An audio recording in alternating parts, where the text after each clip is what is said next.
the Jesus People podcast, where each week we highlight one person from the scriptures and history who are great examples of living life under the rule of King Jesus. This is a great podcast to listen to as a family or on your own to get a bigger imagination for what interactive life in God's kingdom looks like for you. Well, welcome everybody. How are you, Nathan? I'm doing good.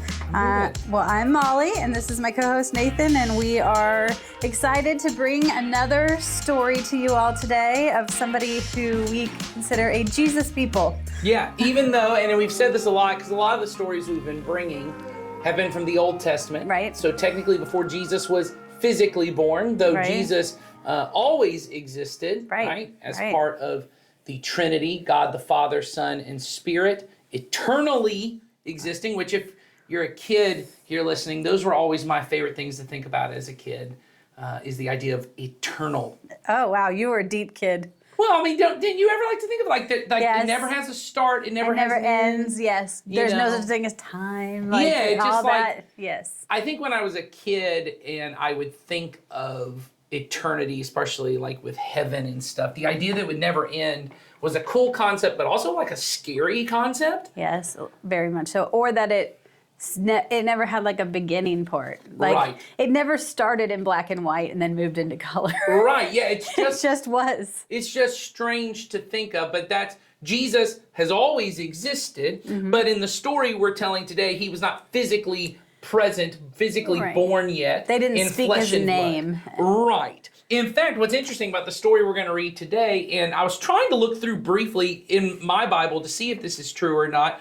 I had always been told this is one book of the Bible they almost considered not putting in the Old Testament. This was thousands of years ago at Right. this point, even before Jesus, when they were kind of talking, when the ancient Jewish people were sharing books, because this is, I think it is the only book of the Bible where the word God or certainly Jesus or Holy Spirit or any of that is even used. Oh, interesting. I didn't even know that. I now once again that may not be true, and that was something I was taught when I was a kid, is that Esther does not have necessarily the name of God used, but it is clearly to me a story, because it is a story of the Jewish people, the people of Israel, who were the first kind of community of people Right. God partnered with.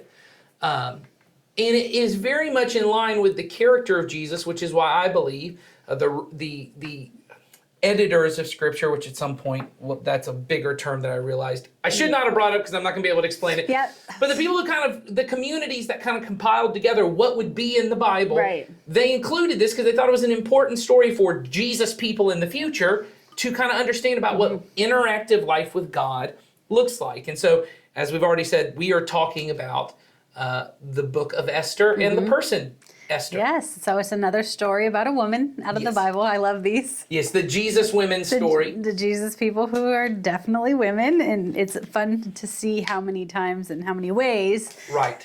God uses women, because I Yeah. think we often think that there aren't that many in the Bible, and there are some very profound stories in the Bible about women and how he called them to do things and they stepped up to do it or not. And what's interesting I like about Esther is there are a lot of stories in the Bible that could have been a man or a woman, and sometimes Right. it happens to be a woman, sometimes it happens to be a man. This particular story could have really only happened Absolutely. as it being a woman, and so it's very interesting, and there's a lot to take out of it. So let's talk about this. I think first we need to talk about when this kind of happens. Okay.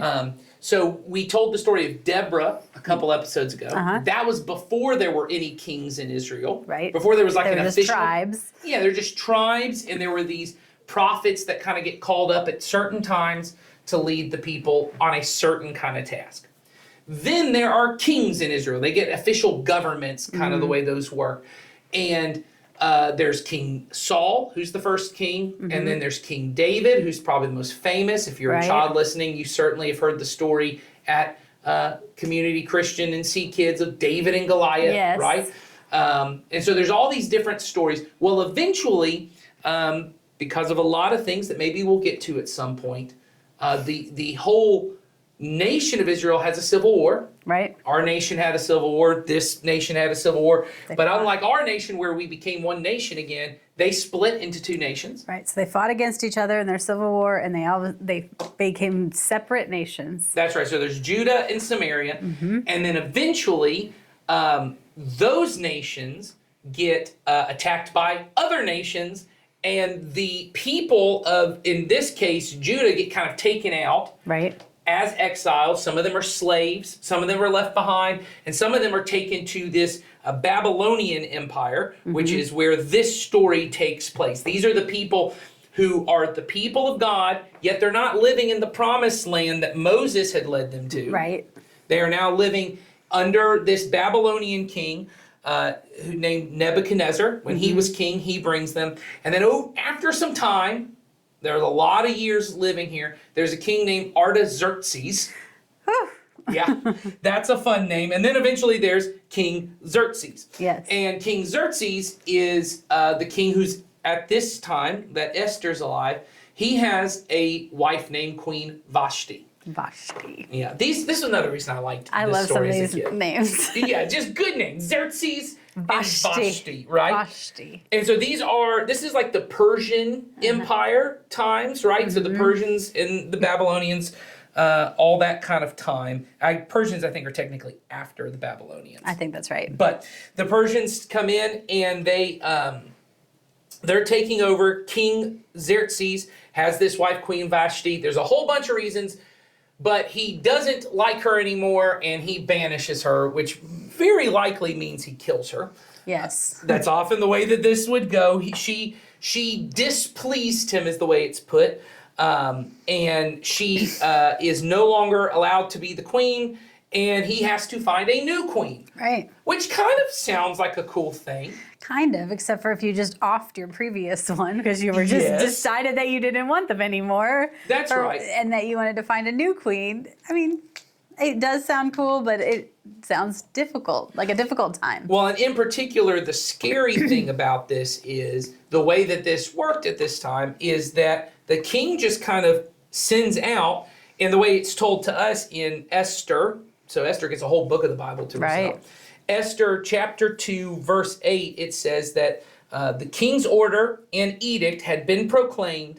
Many young women were brought to the citadel, or like the castle. Think of Right. it. So it's not like he went out and dated a bunch of women. He No. literally called women to him to choose from. Well, and the way that it would have worked at the time is soldiers show up at your house and say, I'm taking any woman at this age, and probably starting at teenage age. Right. I'm taking any women that I want, and you're coming to the castle. You don't get any say about this. Right. They couldn't research them on Facebook or exactly. Instagram or Snapchat or something He in wasn't advance. social media There stalking was them. no social media for them to figure out who was who before they ever came. That's right. And so all these women end up getting brought. And I also just want to keep in mind, young women at the time, which most likely means teenage, early 20s. Very young. These are women who are not married and have not yet had children. Right. So, and at that age, you would have been married at a much younger age. So Right. these are young women being brought to the king for him to get to decide which one that he likes. And we're introduced at this point to a Jewish girl or an Israelite, right? But they don't really get called Israelites anymore. This is really when the terms of Jewish starts coming up. 'Cause Right. these are the people who are from the Judea But we're area. brought over into this area. So they're no longer Israelites because there is no Israel at this point. They are now this Jewish girl, and her name is Esther. But she hadn't told anyone yet she's Jewish. Right. So She's keeping that to herself, probably because it was a lesser. yeah, she wants to. If I'm getting forced to be taken to this castle, and I know the only good option for me now is maybe I get to be the queen because I'll be treated a little nicer. And she thinks, well, these Persian guys, these Babylonian guys, they don't want a Jewish girl, Right. so I don't want anyone to know this yet. Right. And she had an uncle named Mordecai who really cared about his or it's not his uncle. That's always it's his cousin technically. Technically. But he raised her more like an uncle would raise her. He had a They were close. yes. He's a lot older than her. He took care of her after her parents passed away. And he is staying near to her because he wants to really guide her and protect her. So he hangs outside the kind of courtyard of where all of these women are being kept. And he gets to have some kind of conversations. Well, one day while he's waiting outside, he hears this conspiracy about the king. Okay, so here's this story about the king that people are talking about. Yeah, in particular, they want to kill the king. They want to assassinate him. So he's hearing chatter among the people that, Yes. that there are some people that want to assassinate this king. Yeah, so to kill him. So he hears these, I believe they're guards at the gate. He hears saying, hey, we're going to kill the king. Maybe we can get another king in place. Maybe they can be king, whatever.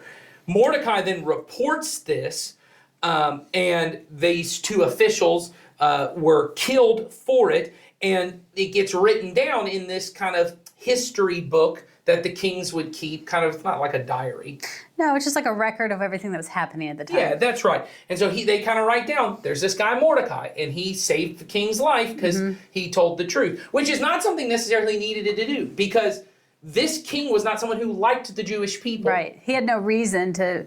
He wasn't like indebted to this king in a way. He had no relationship with this king. He just knew that he potentially was going to be killed, and so just went and told that information. He believed at that time, hey, God is leading us to honor those who are in authority over us, so I'm going to do what I know is right. This man doesn't need to be killed. So he does that. Well, then after that time, there's a guy named Haman. So lots of names here. We've got Xerxes, all the kings. Yes, we've got Nebuchadnezzar. Yeah. That's my favorite. And now we got a new guy named Haman. And this, the name Haman, you just sound like this is a Weasley guy. Yes. Haman doesn't sound like a cool dude. We don't want Haman around. Haman's got to go. Well, Haman is an official who's pretty high up with the king in his kind of thing. And every day when he goes to the king's citadel, which is just another word for castle, every time he's kind of coming into the king's headquarters, he passes Mordecai. Well, everyone was supposed to bow to officials in this place. Right.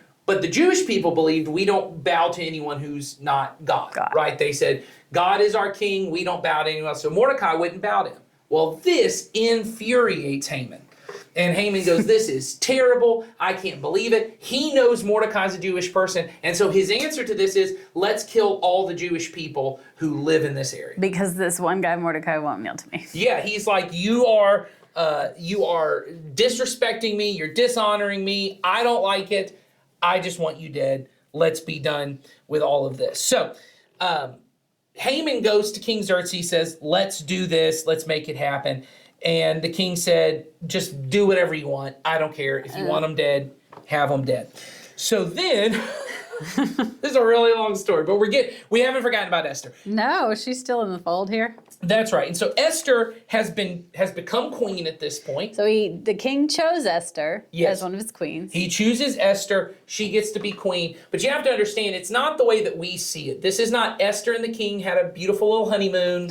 And now they sit on side-by-side thrones. Yeah, together, they have ruling together. No. His or her sinks. Yeah, they're picking out matching. This is not a relationship that has any kind of equality to it. That's right. And so the queen probably does not even live near the king. She doesn't get, it's not like every night they go to sleep in the same bed and they have this kind of, they have little conversations before, how was your day? Yes. They see each other when the king wants to, and in formal scenarios, probably when it's defined by rule that the queen is present. So Esther ends up kind of hearing, not Esther, Mordecai ends up hearing, okay, Haman's got this plan. He's going to kill all the Jewish people.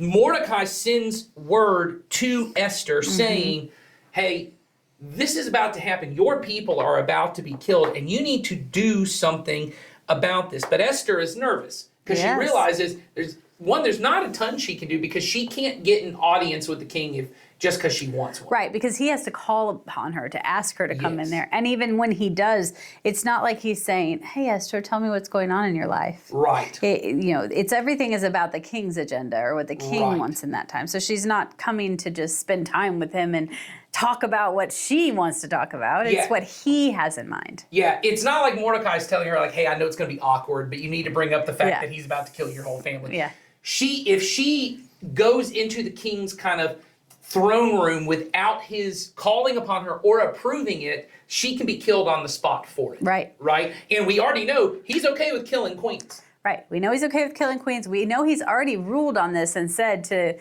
Haman, go ahead and do what you want with this. That's right. Because I don't care. And now we've got his wife who has this information because Mordecai, someone she loves and cares about, has told her this. Right. And now what does she do with it?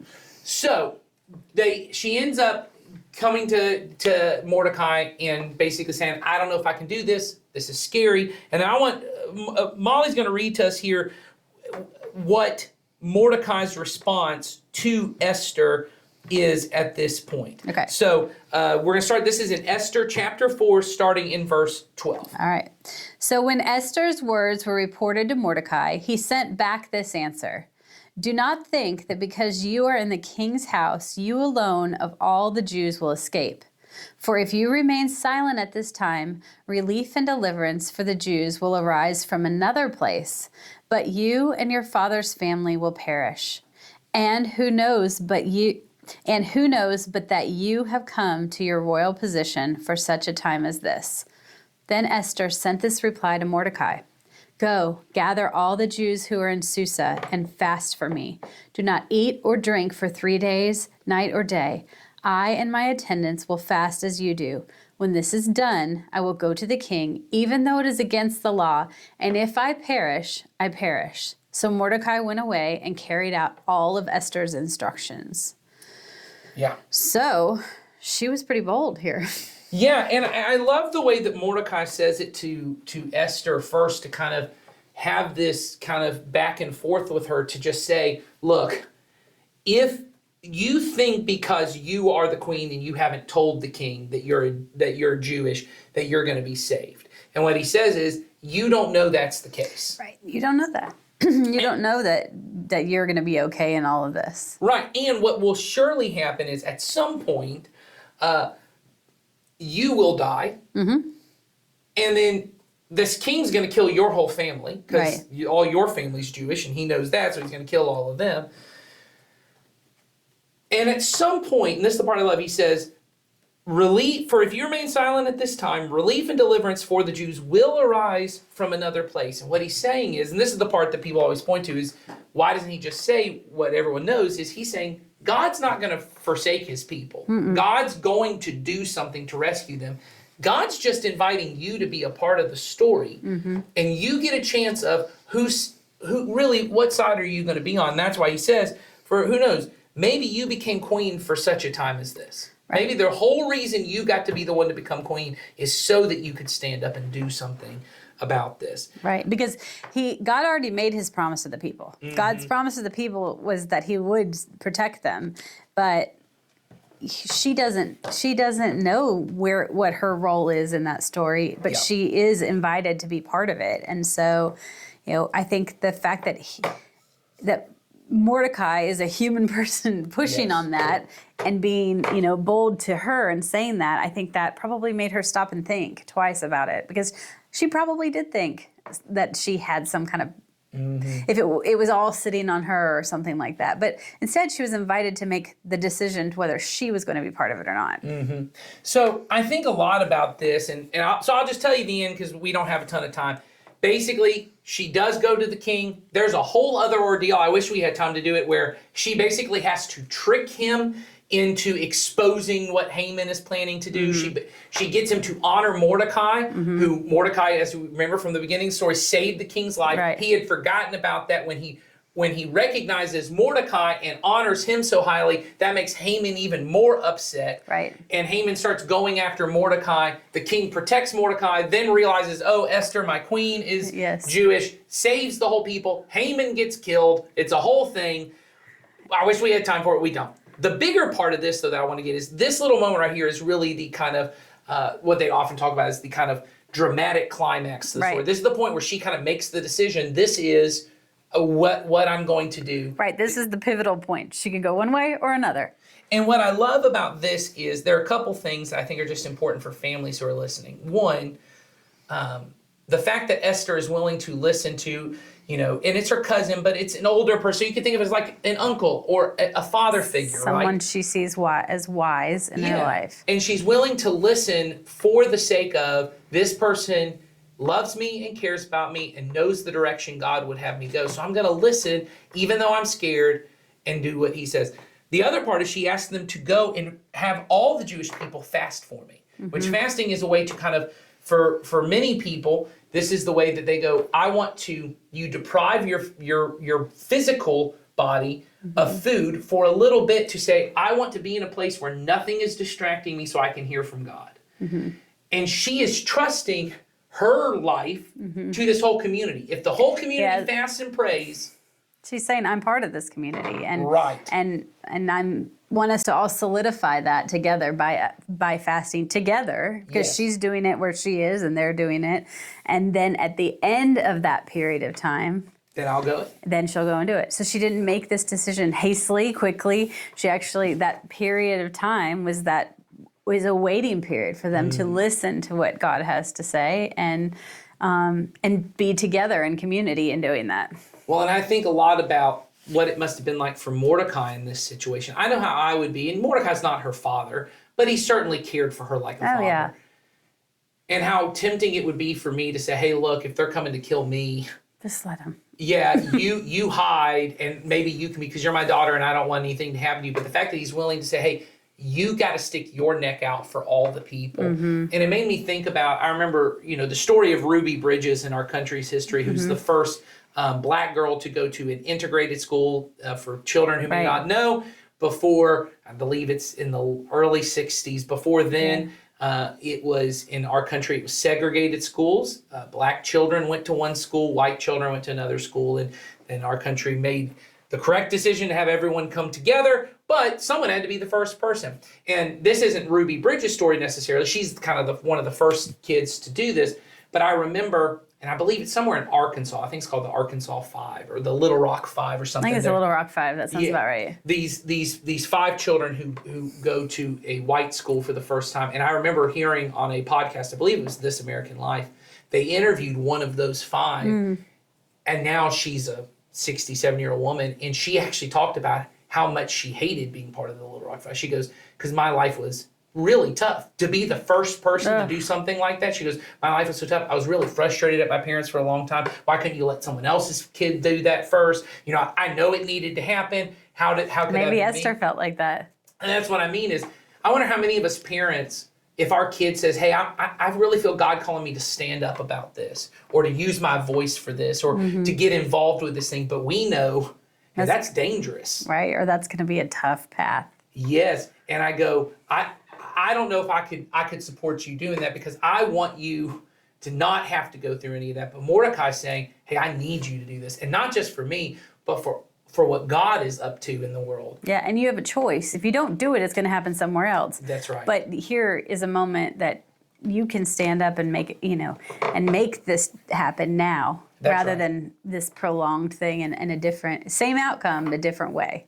And I think for the sake of what we really want with this podcast, for people to increase their imagination of what interactive life with God would call us to do, it's so important for both parents and for kids to know God is going to interrupt your plans. Always. And your plans for your kid. And the hard part is, are we as parents and are we as people and the children in this situation, are we willing to say wherever it's clear God is leading us? And it's not me figuring it out, well, I just heard this. Esther listens to Mordecai. Mordecai and Esther are willing to have the whole people fast. There's a whole community of people who are helping to make this decision. It's not just, well, this is what I think. It's everyone working together for the sake of a people that are bigger than you. Are you willing to do that? Are there things where you go, I'm going to have to make a sacrifice, and it may make life a little harder for me. It may make life harder for my kids, which the kids listening probably can't understand this, because you think all my parents want to do is make my life so hard. But every parent understands all we're trying to do is we want our kids to succeed and be happy and have an easy life and an easy path to success. And we often resent when we feel like God is asking us to do something that would make our life or our children's life harder. Yes. But without this, maybe, and I always say this, maybe for such a time as this, as Mordecai would say, was this decision put in front of you, or whatever it is. So, and it's not always an easy one. No. So, or like we say around here, frictionless. Yes, it's not. Everyone wants a frictionless life, no tension, no conflict, nothing hard, nothing being difficult. But it's so important that we say, whatever God is calling us to do, we'll do. So maybe the conversation you guys can have is talk about a time that God asked you to do something that was hard. Right. And maybe you didn't follow. Right. I mean, we are all probably loaded down with stories where we didn't follow what God asked us to do. I know I have plenty of them, and I'm sure you do as well. Yeah, that's right. And then I have some where God asked me to do things that I didn't want to do, and I did them. That's right. So talk about that. Maybe parents can share some stories. Kids, maybe you have some stories. Talk about that as a family. And when we come back, we'll get to hear another Jesus People story. We will. Well, thanks for being with us today, and we'll see you next time.